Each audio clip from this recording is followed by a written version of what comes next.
heroes who are doing a lot of things, and indeed, I should say, heroines who are doing a lot of things in this country to promote the peace and development of our nation.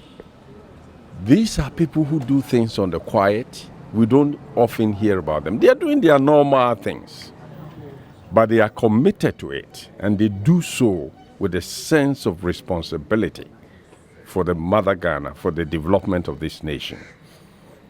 These are the people this project is intended to present to Ghanaians and also to inspire others to understand that, you can't be a hero without making noise.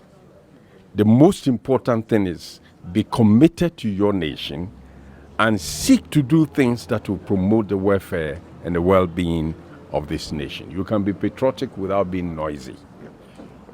And this is what we are celebrating. I have had the opportunity to meet him, as a peace advocate.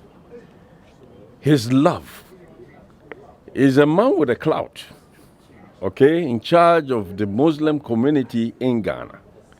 His humility, and how he will embrace you. And I'm not talking about personal things. And his sense of commitment to this nation. There is a passage that he's always fond of. I'm not going to attempt to quote the Quran, but he believes that God's children are the same everywhere.